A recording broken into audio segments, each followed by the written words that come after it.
Hey guys, what's up? It's IG on the Disposable Gorilla channel. Now, I never thought I'd have to make this video again, but I have to make this video again. And I apologize for those of you who have heard this comparison and heard this argument before. But once again, I'm forced to show that giving context to a story or scripture or any writing doesn't necessarily mean that I believe it to be a literal work or actual history.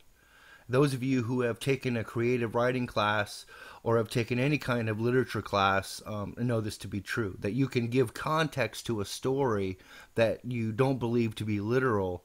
And what you're doing is just sharing your insight and sharing your perspective on the story, but in no way does it infer that you believe it to be actual history.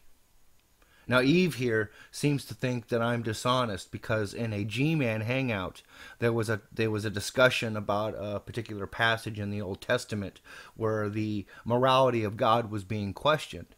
And I posited that there was more context to this story. There was more information about these people that should be taken into consideration before you pass a judgment like that. Like any court case, you want to hear all the details before you make a decision. And while I didn't expect people to change their mind on whether they thought what God had done was moral or not, because frankly, I don't really care. I thought it was important that they understand that there's a bigger context to the story. And in doing so, I have been called dishonest by Eve because I gave context to the story. She believes that by giving context to a story, you're speaking of it as it was literal events. Now, Eve, if you and I were having a discussion about Star Wars and hadn't seen the first three movies, and you were going on and on about how much of a dick Darth Vader was, and I said, well, wait a minute, there's a lot of stuff you don't know about him. You haven't seen the first three movies. There's a lot of context there.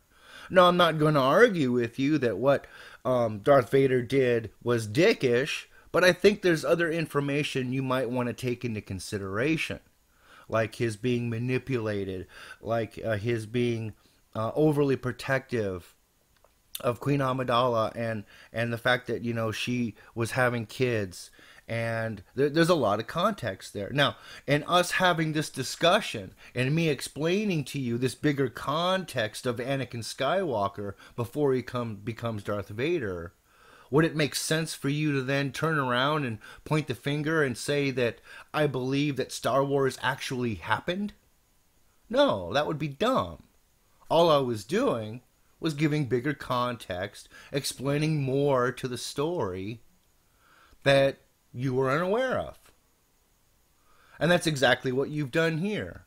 All I did was share more context to the story from the studies that I've partaken in, and shared, my understanding of the story and why God did what he did to give bigger context. No way was I defending God in any way, because I don't expect people to change their mind. People, want to see God as immoral, then that's fine. I don't really care. It's really none of my business. But I thought it was important to share the bigger context. And you're going to turn around and claim that I'm being dishonest, that I'm wishy-washy, because, number one, I have a fascination with Scripture. I love reading Scripture and going through the Hebrew and looking at the different ways you can translate phrases and words to see if maybe there's something else that they're inferring, that maybe there's some other nugget of knowledge in there that I can squeeze out of it. And I've spent a lot of time doing so.